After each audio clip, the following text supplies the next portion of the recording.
With Amex Platinum, you can enjoy access to dedicated card member entrances at select events because skipping the line makes you the star of game day. That's the powerful backing of American Express. Terms apply. Learn more at americanexpress.com/withAmex. Card member entrance access not limited to Amex Platinum Card. With Walmart's new fresh and frozen subscriptions, you can save time on your weekly grocery shopping. Dad, you're supposed to be grocery shopping. And miss the chance to embarrass you in front of your friends?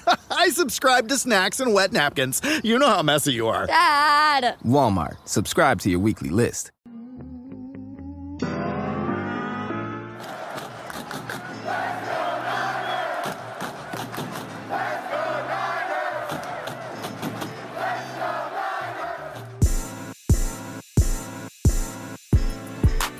Welcome into 49ers Access. My name is Sterling Bennett, and today we are previewing the San Francisco 49ers Week 3 matchup against the Los Angeles Rams. It's going to be a doozy. A lot of injuries already piling up for both teams, and what has kind of become a must-win for both teams. I know. It's only Week 3 of the NFL season. How much of a must-win could this possibly be? Well, for the LA Rams, they're 0-2. They have yet to win a game this season. The last thing they want to do is fall so far behind, fall to 0-3, and once their guys get healthy, like Puka Nacua, like Cooper Kupp, like almost all of their offensive line, you don't want to be so far in the grave you can't pull yourself out of it once your guys come back. And for San Francisco, you're 1-1. You want to bounce back after last week's loss against the Minnesota Vikings, which by all intents and purposes was a pretty ugly loss. Could have been a lot worse than the box score indicated. Today we're going to dive into why it's a must-win for San Francisco. Can they get things right in this game? And who needs to step up in the absence of Christian McCaffrey and Deebo Samuel? And what other key injuries may have popped up on the injury report maybe 20, 30 minutes ago? A lot to get into today. Want to ask you to like, share, and subscribe to the show. Give us a 5-star review on the podcasting platforms, and let's dive into week number 3, Niners versus the Los Angeles Rams at Levi South, where I know the faithful will have the whose house chants echoes with Niners house in what is now a pretty awesome stadium to play in, but ultimately that is the San Francisco 49ers vacation home. Levi South will be packed with a ton of 49er fans. And again, like I already said, this is a must-win for both teams, especially for the Rams, but the San Francisco 49ers, knowing they're not going to have Christian McCaffrey or Deebo Samuel. George Kittle also popped up on the injury report today alongside Charvarius Mooney-Ward and even Nick Bosa. So both teams going through some near catastrophic injuries thus far, but this may be the perfect game for San Francisco to get right. Again, they lost last week to the Minnesota Vikings 23-17. Again, it was ugly, but this may be the perfect game for them because dating back to 2020, the San Francisco 49ers utilized a game against the Rams as an opportunity to bounce back this year. This week in particular could be like the previous 4 seasons. Going back 2020, week 5, you get your butt shoved in against the Miami Dolphins. That's the Jimmy Garoppolo comes back on the injury, then is off the field because he gets benched by Kyle. That's the Brian Allen game. If you remember that one, how terrible that was for San Francisco secondary. They lose 43-17. Week 6 against the Rams, they bounce back, get the W, and seemingly get back on track, although it didn't lead to a playoff run or even a playoff spot at all. Still was a bounce-back win for San Francisco. In 2021, they lose in Week 9 versus the Arizona Cardinals, 31-17. That was the Colt McCoy game where San Francisco forgot how to tackle, and Colt McCoy game-managed his way to a victory over what at that point was one of the most vaunted defenses in football. They lose that game. Week 10, they bounce back. They get right against the Rams in Week 10, which then jolts them into the playoff spot in Week 17 with the win over the Rams in overtime. 2022, Week 3, they lose to the Denver Broncos 12-11. That was the Trey Lance breaks his foot against Seattle. They win that Seattle game, and Jimmy Garoppolo's first start back with San Francisco after almost being traded and practicing on the side field during that training camp and offseason program. He gets a safety by stepping out of the back of the end zone. They lose that game. It was ugly. It was disgusting. Then week 4 against the Rams, they bounce back, take it to them. And then this year, that brings us to 2024. You lose against the Vikings last week, 23-17. What will happen this Sunday in Levi South at 1:25 p.m.? And it's not just that San Francisco usually uses the Rams as a get-right, get-back game, is they match up so well against them. Kyle Shanahan, I think, has only lost 2 games against the Rams throughout his entire Niners tenure, at least in the regular season. Obviously, the NFC Championship game is the biggest loss of those, but Kyle Shanahan owns the Rams. They did split last year because San Francisco rested all of their starters in Week 18 last year, whereas this year, there's no resting being done. It's Week 3, but both of these teams are decimated by injuries. The Rams are by far the most injured team in football. They have 9 starters out. On top of those 9 starters, they have 4 depth players also out. So they have 13 players that are integral, either starters or rotational pieces, not going to play in this one. Those are headlined by Cooper Kupp and Puka Nacua and Tyler Higbee. So their 2 starting receivers and their starting tight end not going to be suited up in this one. Their offensive linemen, they have Jonah Jackson. He's not going to play. Steven Avila, he's not going to play.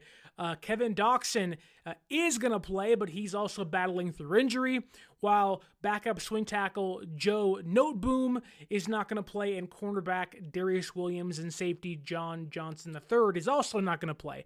It's a long list. I'm out of breath. The Rams, in short, are the most banged up team in football, leading to my first point of there is no excuses to not win this game, even without Christian McCaffrey. Jordan Mason has been holding the fort down, being a 100-yard rusher in back-to-back games. There is no excuse where San Francisco should not be able to push the pocket, to be able to push Jordan Mason to another 100-yard game against the Los Angeles Rams. Kyle knows how to beat the Rams. This offense, even though it's not going to have CMC or Deebo Samuel, and maybe even no George Kittle, still has Jordan Mason, Brock Purdy, still has Juwan Jennings, and of course, Brandon Aiyuk. Again, there is no excuse as to why the San Francisco 49ers should not win this game on Sunday. I get they're banged up, but the Rams are banged up a lot more. And yes, San Francisco also has to win this game. The last thing you want to be is 1-2. I'm going to put this on the table and say that it's not just a must-win. It's not just, you got to get this one. It's not just should win. San Francisco really should control this game from the jump.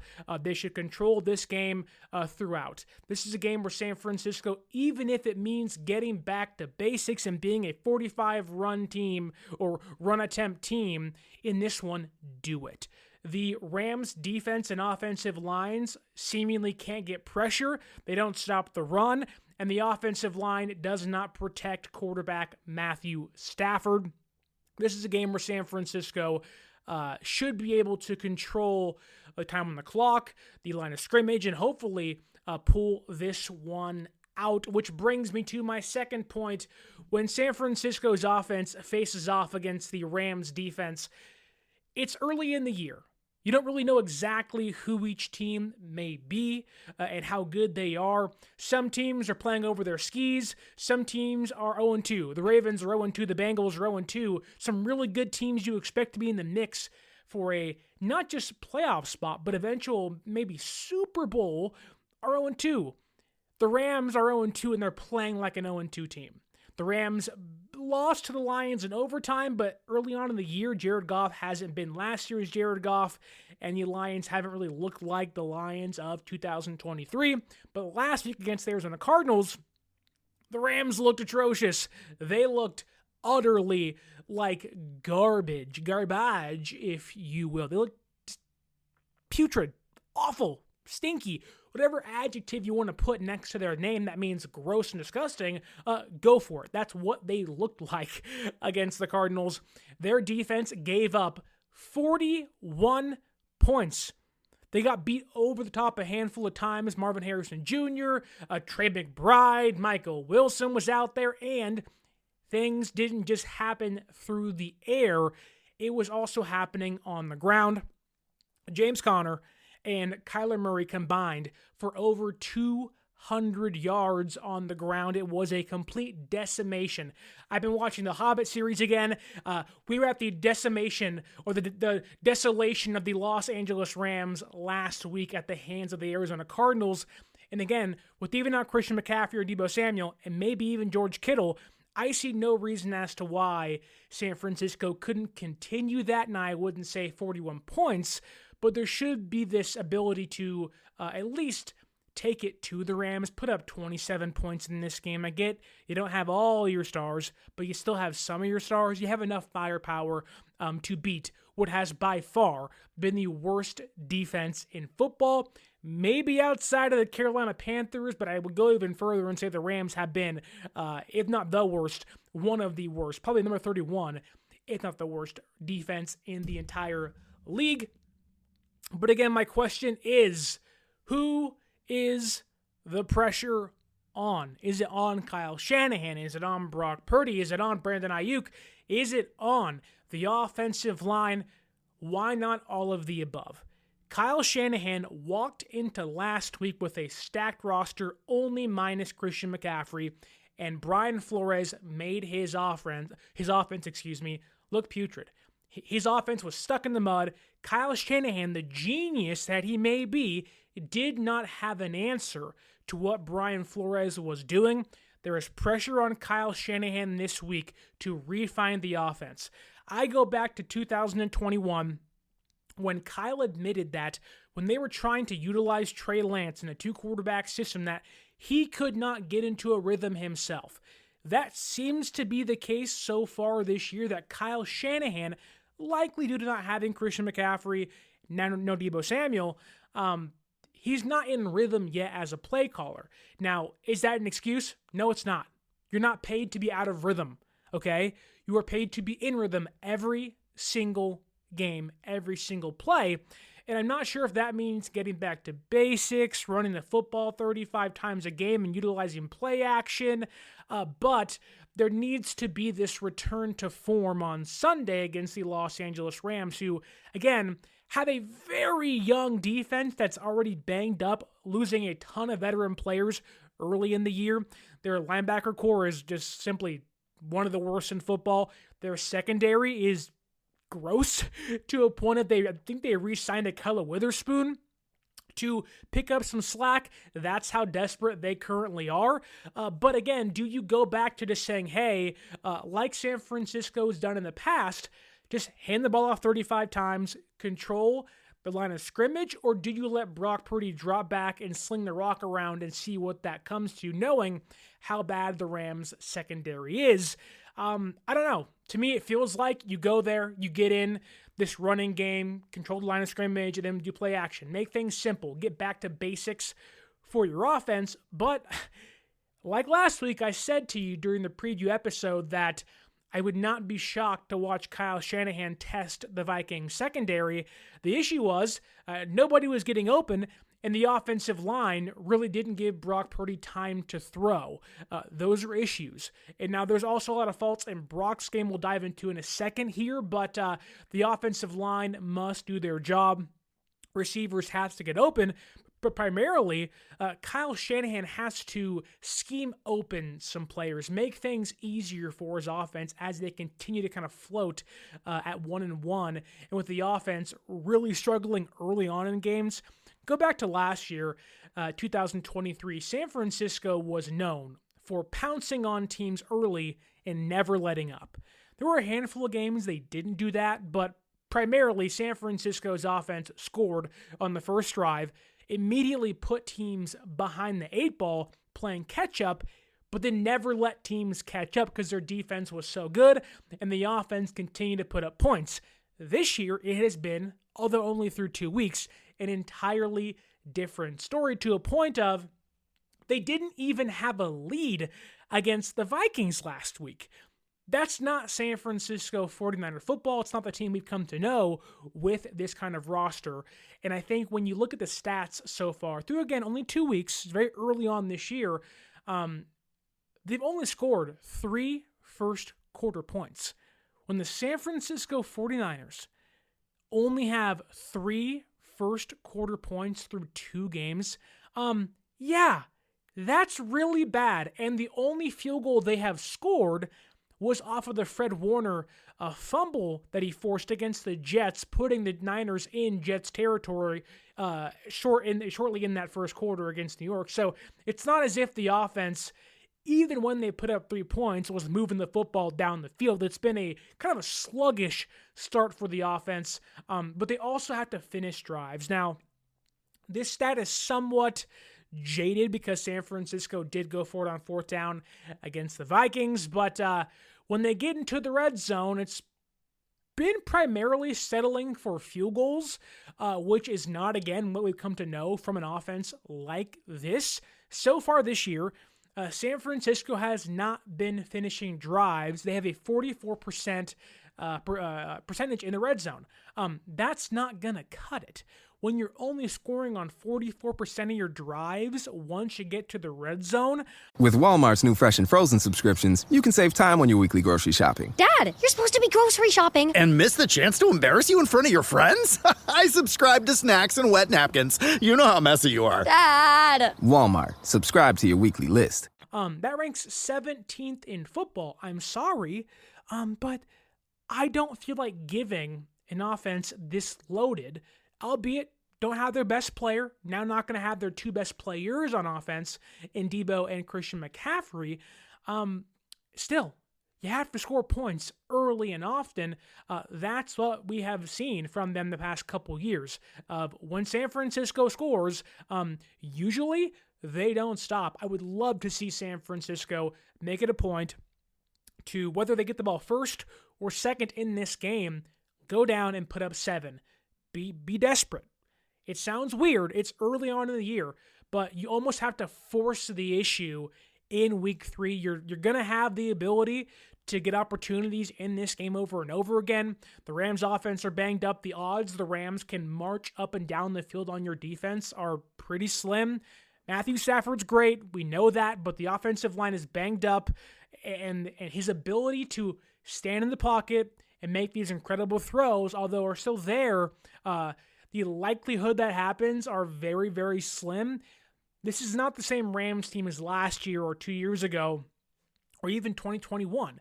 This team is arguably one of the worst rosters in football, and now their stars are also out.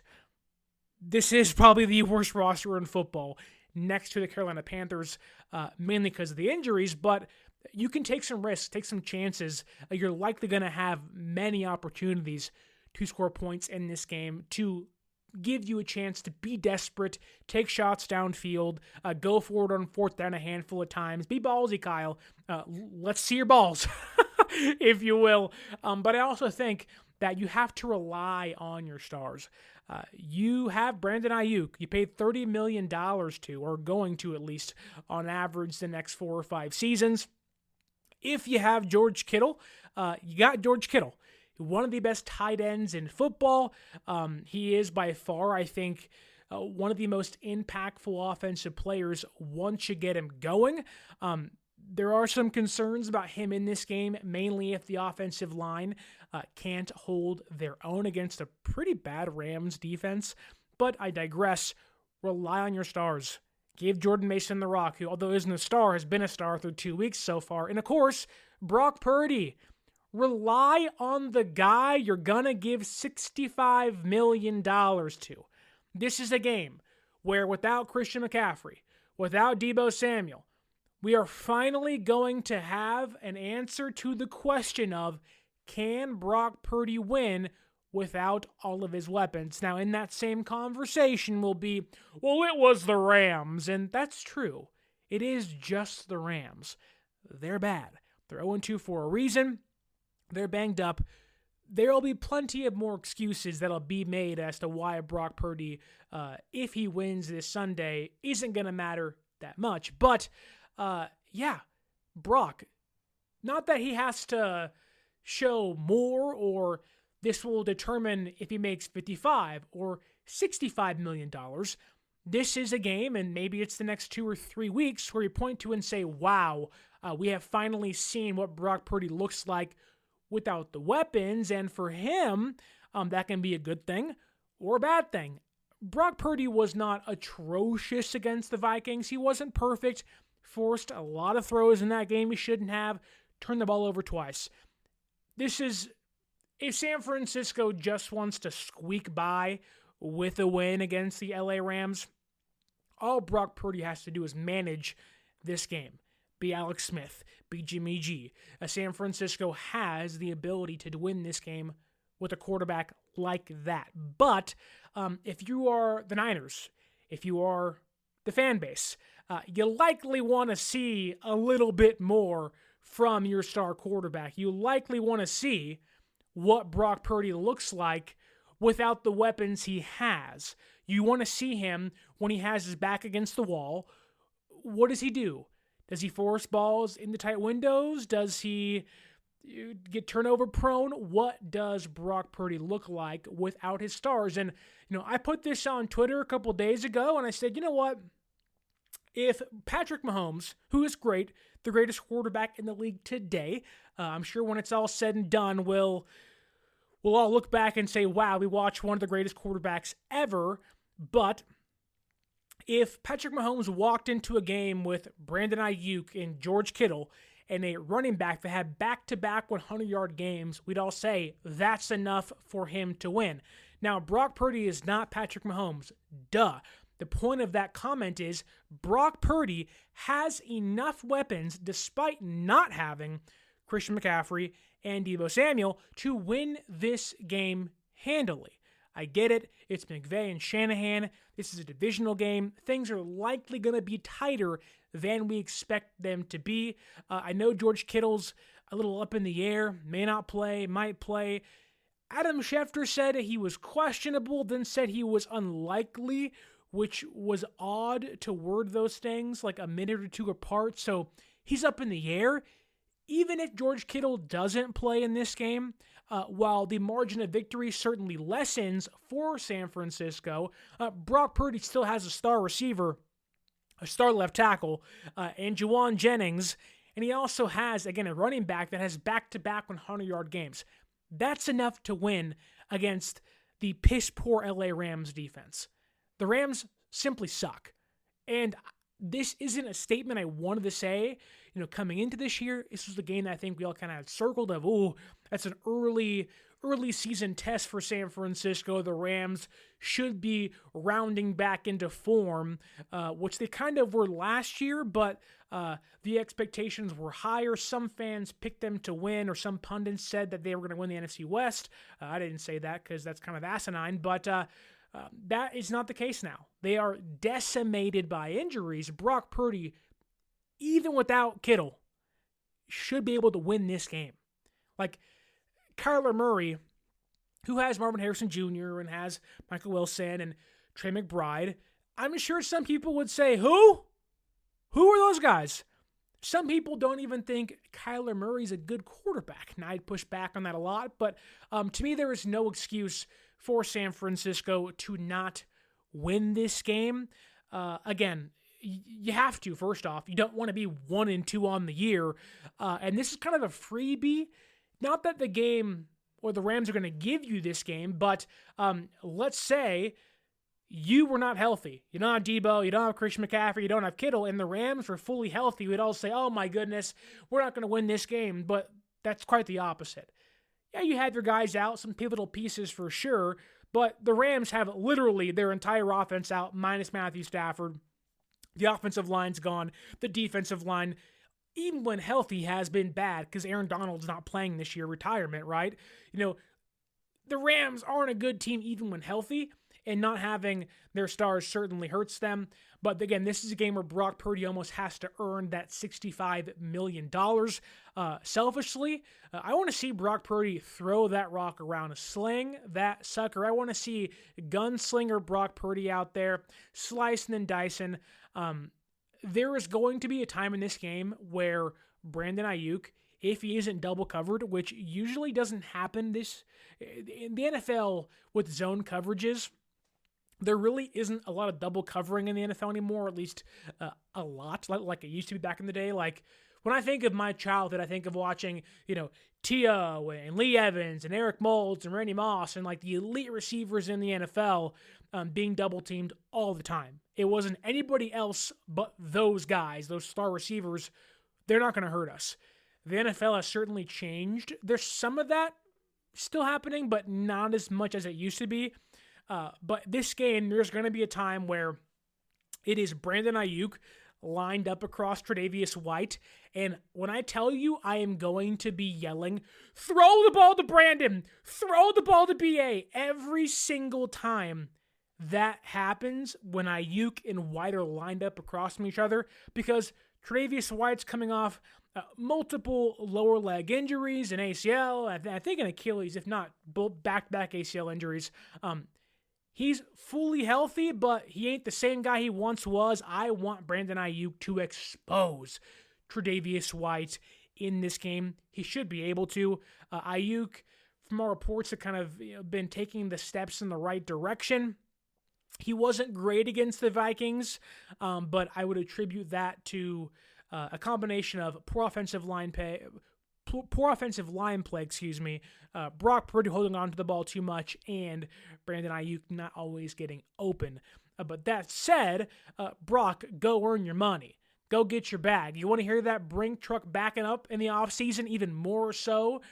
Win this game. Win it by 15, 14 points. Go out there and just crush annihilate. I want to see deep crossers.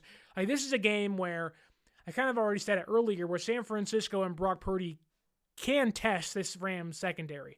Take shots downfield, take risks early. One or two mistakes aren't going to cost you a game like this because they're so beaten and broken up to a point where they are playing practice squad players. They're playing players that likely wouldn't be on other teams. That's how bad the Rams currently are. But if they lose this game, my goodness, what a freaking travesty that would be for San Francisco's offense.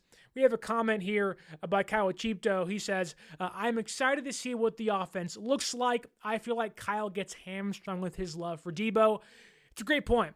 And that is one thing I wanted to dive into here, that without Deebo Samuel, you could tell Kyle wasn't lost without Christian McCaffrey against the Jets, but Kyle is definitely someone that kind of forgets he has all these weapons at his disposal at times. He will literally fixate in on, how do I get Deebo Samuel the ball, which isn't a bad thing. Deebo Samuel is a great player. He's a star, former All-Pro for reasons that are obvious. He's a great player, but Kyle sometimes puts the blinders on, and you're like, okay, dude, like, what's going on here? You have so many weapons to utilize. Use them. They're there for a reason. You drafted Kittle and Aiyuk, and you've re-signed these guys for a reason. Use them. And I think, not having Deebo, not having Christian McCaffrey at his disposal, you hate to say this because you never want someone to get hurt, but it almost might refocus Kyle and Brock, and even Brandon Aiyuk for that matter. Brock and Brandon are going to have to get on the same page for the sake of winning a game like this.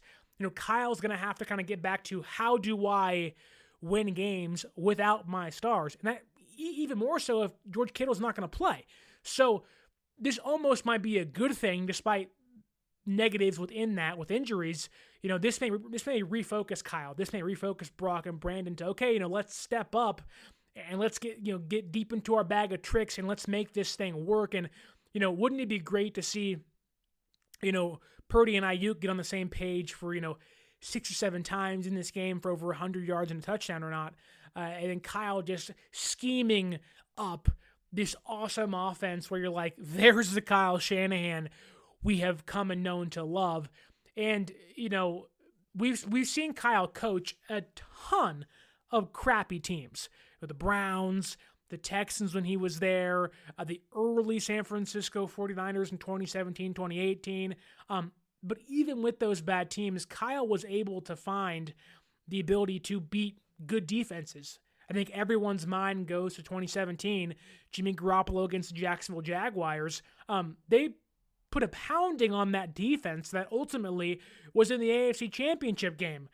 So it's not like Kyle with scraps can't beat good defenses.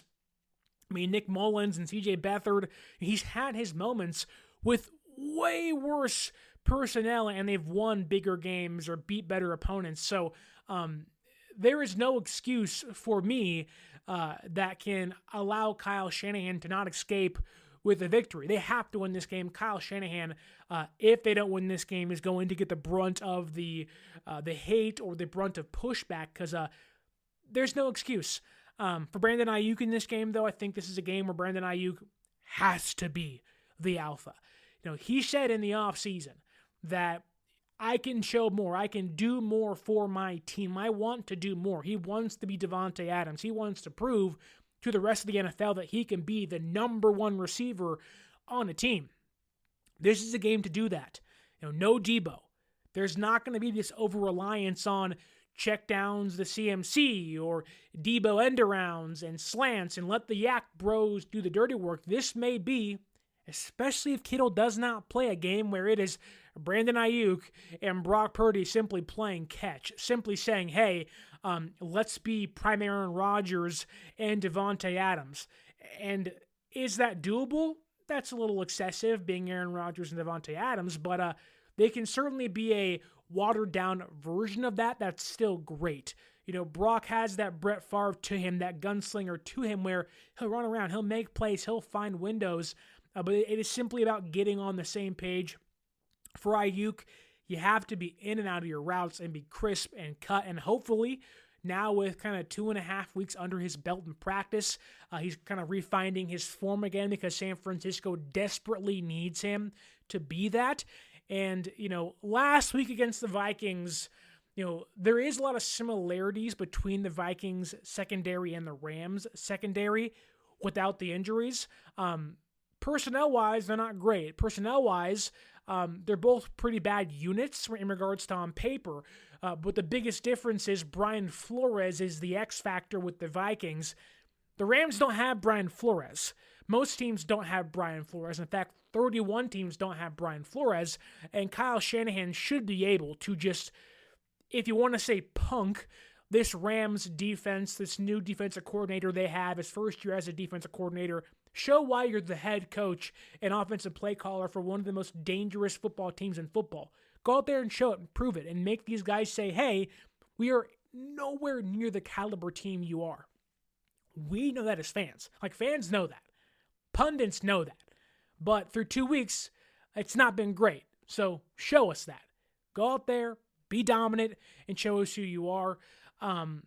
If George Kittle does play in this game, let's say he is 85% healthy because he has the hamstring injury, this could be a massive George Kittle game, which it sounds weird knowing he may be hurt coming into it, but the Rams linebackers are terrible. They give up, I think, the 4th most receptions to tight ends in the league this year, or they're 28th, I believe, against tight ends this year in football. So if it's Kittle, this could be a massive receiving game for him. I also believe that if George Kittle does not play, this could also be a game where San Francisco just says, you know what, Eric Sauber is the inline tight end, help Colton McKivitz, give Brock Purdy more time, and we see a lot of 2 receiver sets, a lot of I formation, much more play action, where again, Kyle Shanahan kind of consolidates and really simplifies the offense to get back on track. But if George Kittle does play, San Francisco should be able to control the middle of the field, where that's where Kyle Shanahan loves to live. So the Kittle injury is a massive one for me. But if he doesn't play, I would expect a ton of running and play action for San Francisco's offense. But in regards to who needs to step up, who has the most pressure on them, we've talked Purdy, Shanahan, Kittle, Aiyuk.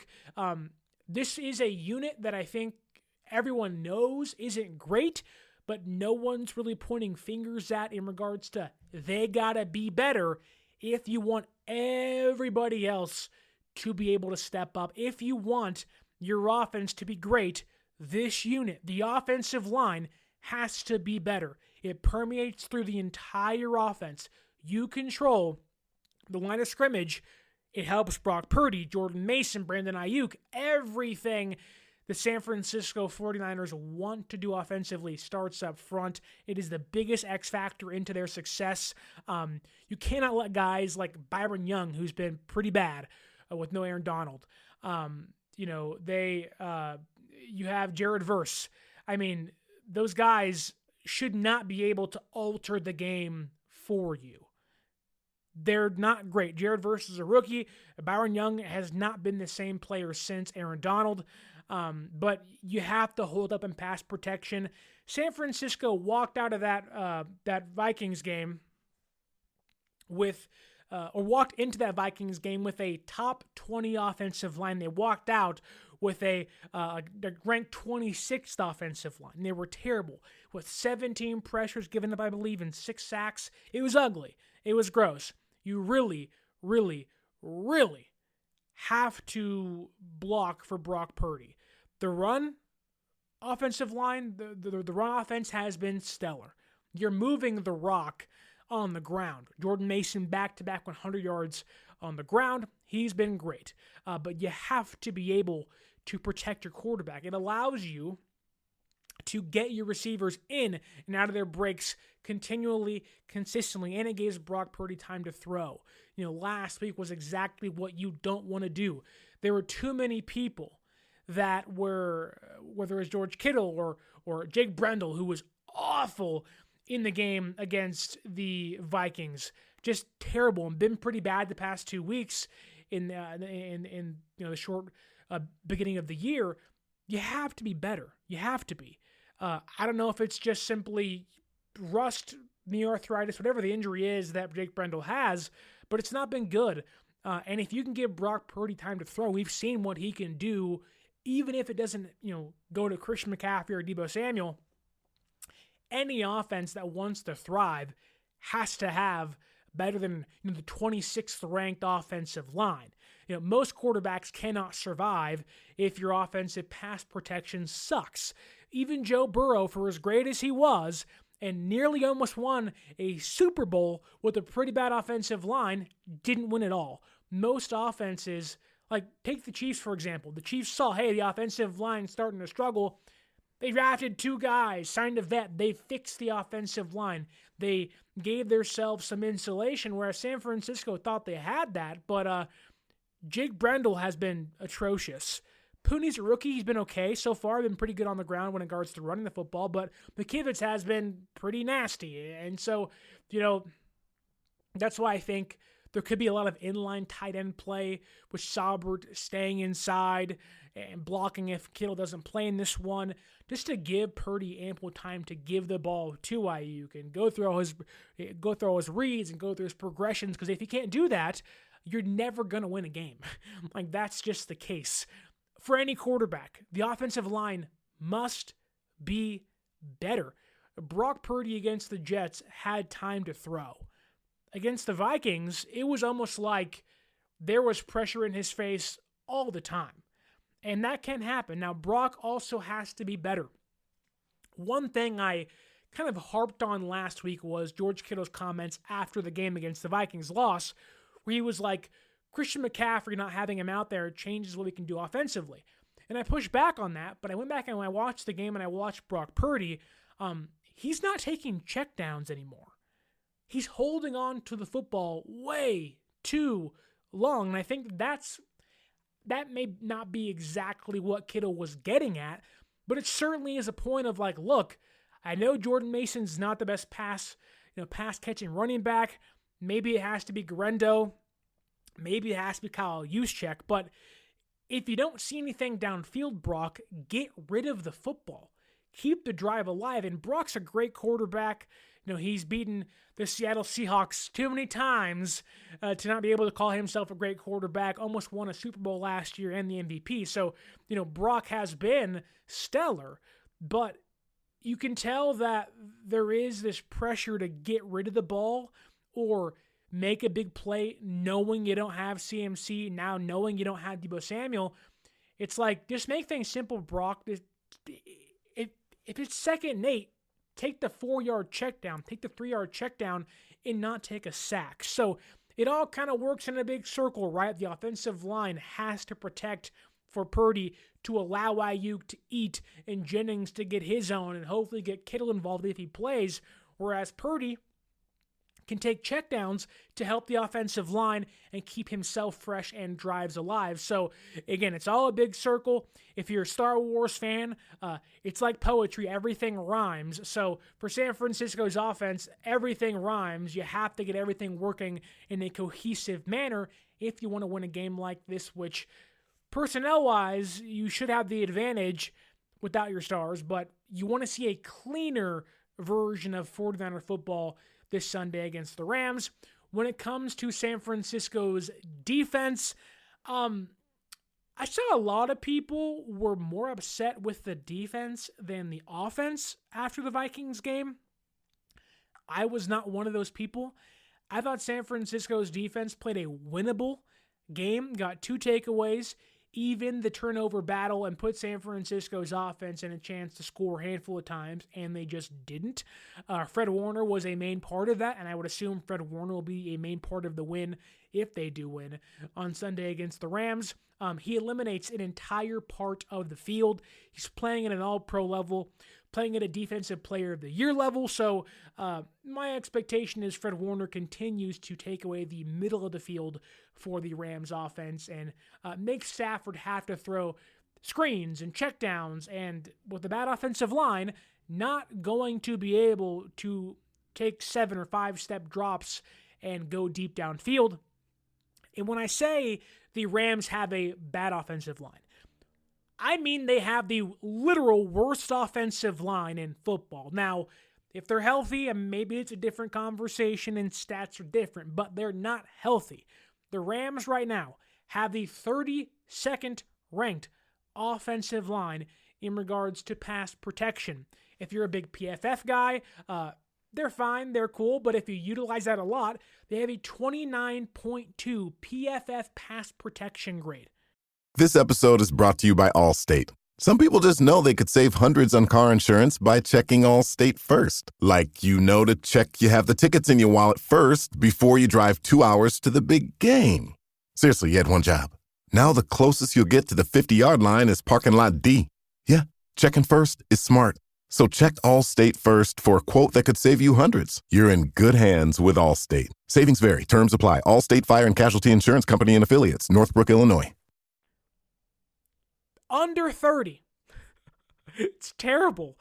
That is 24 points lower than the 31st ranked team. I'll read that again to you. A 29.2 PFF pass protection grade. That number is 24 points lower than the second worst pass protection team in football. They're not just bad.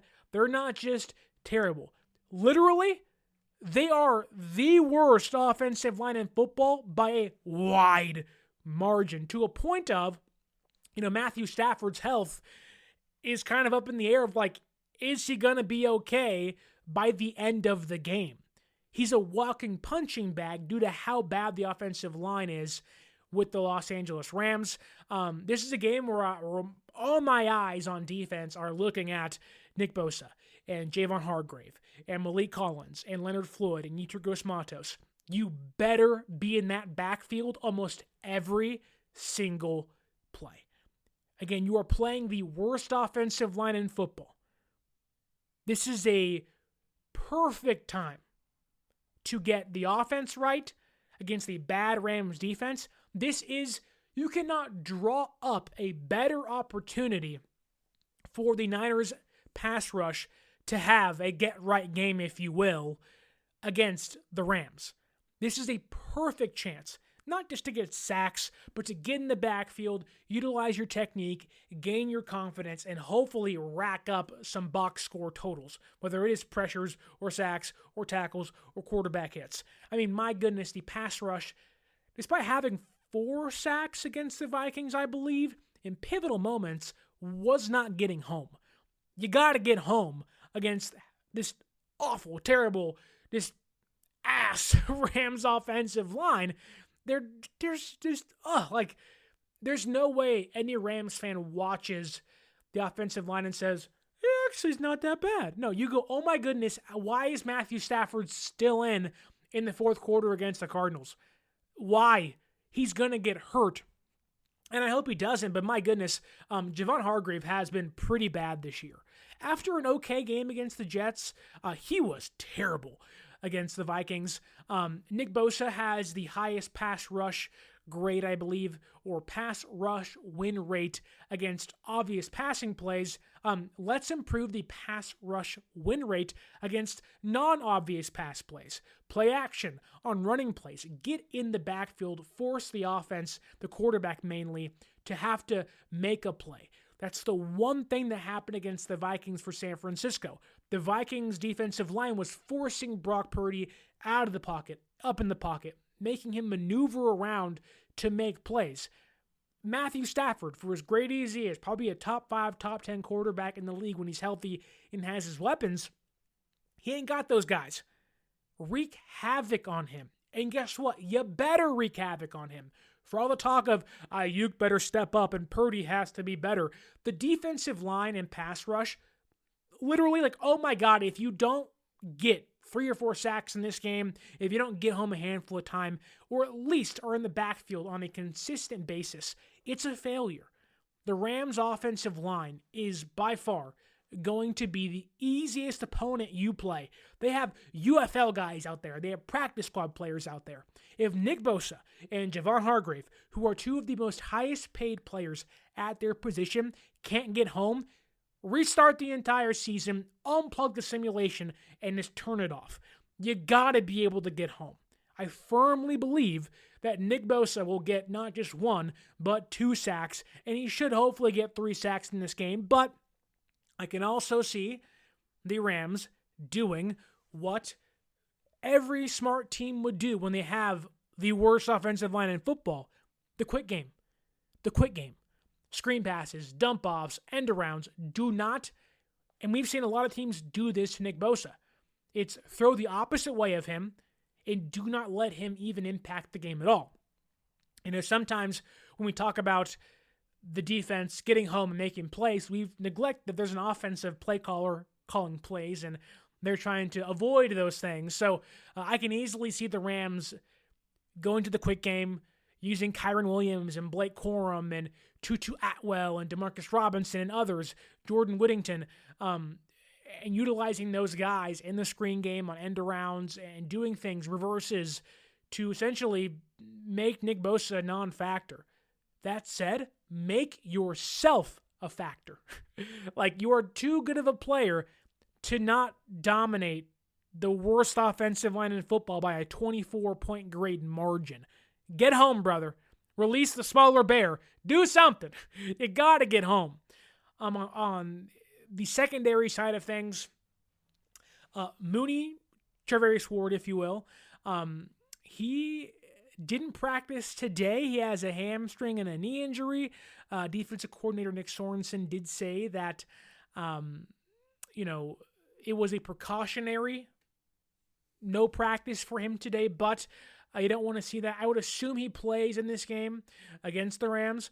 I would assume that, we have the full force of the secondary out there. You have Ward, Lenore, Yadam. You might see some Renardo Green if Mooney Ward is injured. You might even see some Rock Ya-Sin if Mooney Ward can't play. But primarily, my focus and everyone's focus should be on the return of the Tongan Tiger. That's right. Talanoa Hufanga is expected to make his 2024 debut and play in his first game since the Buccaneers game last year where he tore his ACL. It'll be a great return. Hufanga brings an energy unlike anybody else on this defense. I think for a secondary room that was beat over the top a handful of times for a 97-yard touchdown against the Vikings, getting Hufanga back out there and letting the Tiger loose is going to be awesome to see. I think he'll help Malik Mustafa and Jair Brown. He's a smart guy. He knows his stuff, but just the instincts in which he plays the game add another dangerous element to this defense.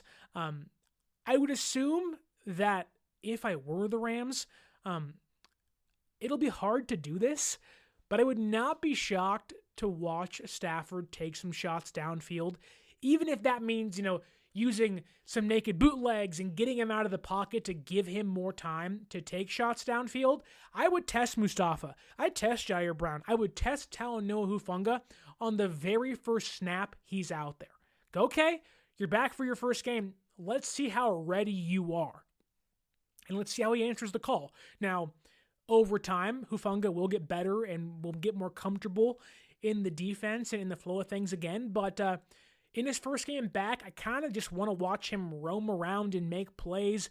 Let him get that first tackle. Kind of let him get his bearings. They say for a quarterback in preseason, you kind of want to take that first hit to go, okay, we're back in the swing of things. I'm good to go. Everything's okay. That same thing kind of goes for a defensive player. You want to get that first tackle. You want to run into that first blocker and go, okay, I can still do this and make plays. And so I'm hoping Nick Sorensen kind of lets Hufanga roam and just kind of eat in this game on his own accord rather than, having him play, two high safeties like Mel Kiper might want you to say should be banned in the NFL. But should be a fun time to watch Hufanga back out there. He's a great player when he's healthy, former All-Pro for a reason, and makes this defense so dangerous.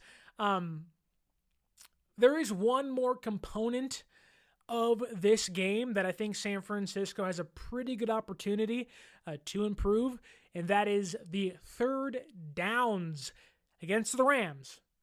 It should be a lot better, because against the Vikings, you really couldn't get any worse.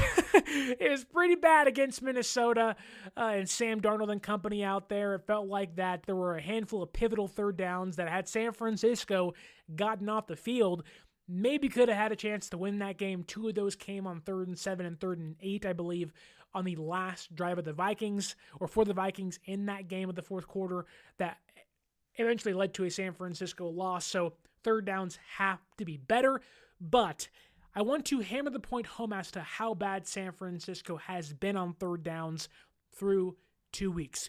We talked after the game against the Vikings that if you want to win in the NFL, you must be better on third down. That is the most pivotal drive in football. Great teams get off the field on third downs. Great offenses stay on the field on third downs, as my dog gives you a little shake in the background here for a second. But on third downs this year, the defense for San Francisco has allowed a 59.1 third down conversion rate. That ranks 31st in the NFL. That's right, the second worst third down conversion rate allowed in the NFL. They are the worst team on 3rd and 7+ yards. They've given up 72.7% conversion rate on those plays. That is dead last in football. Their third down success rate on defense is a 40.9%. That ranks 31st in football, on the offense. And their third and long success rate is 27.3%. So they're dead last essentially on defense, and they're dead last offensively. Not good on either side of the ball. Good teams, great teams, stay on the field on third down and get off the field on third down. San Francisco so far has not been a good or even great team, been actually the worst team in football. They're not sustaining drives. They're not getting off the field on third downs. Some of that is a new defensive coordinator, miscommunication, players that are starting that don't usually start, George Odom, Isaac Yadam, 2 new linebackers in there, new defensive line. It's going to take a little bit of time, but it's not been great. it's been actually pretty bad, if I'm being honest with you. So this really is the ultimate get-right game for San Francisco, literally in every aspect, from head coach, play calling, scheme, to quarterback, holding on to the football, getting rid of the football, completing passes, getting Brandon Aiyuk going, maybe George Kittle if he plays, the offensive line getting back to their 20th ranked South, not the 28th ranked South this year. The defense getting home, getting sacks, the linebackers taking care of the screen passes and the end arounds in the quick game, and the secondary maintaining and containing the edge on runs, and of course, actually executing on third downs. That is the most pivotal play, drive, down in football. You have to be better. I do think San Francisco does get right. It might be a slog of a game. It could be boring, but my money is on the better roster. It should be one of the easiest bets of your life. All my chips are on San Francisco. I was overconfident against the Vikings. They got slapped in the face. Time to bounce back against the Rams. I say San Francisco wins 27-13. Aiyuk gets a little more improvement in this one. We see him kind of start to come out of that shell, his cocoon, and you see glimpses of that butterfly about to start flying once Deebo and Christian McCaffrey come back later on in the year, and you start to see MVP Brock Purdy once again. But I think San Francisco is too good of a team to not win this game by 2 touchdowns, and on defense, they should be able to just smother everything the Rams throw their way. This is a game where San Francisco's defense should just bear hug the Rams to death. We're talking, for as bad as San Francisco's offense has looked in regards to kind of being stuck in the mud, not sustaining drives, that's how the Rams offense should look in this game. They should look bad. They should look injured. They should look like they don't have 9 starters out there on the field. That's how bad this game should look. So again, 27-13 is my prediction. Brock Purdy proves he can win without Christian McCaffrey and Deebo Samuel. Don't be shocked. Didn't mention this, but Juwan Jennings might be in for him. Pretty nice game in this one. Usually plays well against the Rams. I would not be surprised to see a 3rd and Juwan come up big time a handful of times in this game. Want to ask you kindly to like, share, and subscribe to the show. The audio podcasting platforms give us a 5-star review. And hopefully, if you're watching on YouTube, again, you like, share, and subscribe. Tell me how you think this game will go down in the comments below. What is your score prediction? What do you think Brock Purdy will look like without CMC and Deebo Samuel? What do you think, and how do you think this game will play out? Who needs to step up in what kind of way? Tell me down below. You can follow us on social media at 49ers_access is the X or Twitter. 49ers.access is the Instagram. If you want to go to a game this year, if you're a Rams fan, if you're a Niner fan, heck, if you're Sexy Seahawk 69 in the comments on YouTube and you want to see your Seahawks play at Lumen Stadium, go to SeatGeek.com and use our promo code 49ERSAccess, 49 ERSACCESS at SeatGeek.com. And again, save yourself $20 off your first purchase. Look, right now, a lot of injury news currently happening. Rams are banged up. San Francisco's banged up. If you want to have all of that news in one place, don't want to go to Twitter or ESPN or Fox or wherever else to get your news from, go to sportspider.com. They have all your team's favorite news, articles, podcasts, YouTube videos all in one place for you on the same place at sportspider.com, or you can go down in the description and click that link below. And if you love fantasy football like I do, I'm currently 1-1 in both my leagues, just like the San Francisco 49ers currently are, but you want to play football and win some money, you can join our Locker Fantasy Football League down below. Click the link down below. It's a $15 buy-in. If you buy in and we get 30 people in that league, it's an escalating jackpot. So it starts at $450. Who doesn't want to win that? And it only goes up and up and up and up when we get 30 plus people. So James Wilson, Bobo, Kawachito, Sexy Seahawk 69, join that link down below and let's play fantasy football in a new, different, and exciting way. Again, my name is Sterling Bennett. Thank you so much for watching, listening, and hopefully subscribing. And until next time, hopefully we're talking a Niners win. A victory Monday, if you will. Hopefully is on the horizon. But until next time, my name is Sterling Bennett, and stay faithful.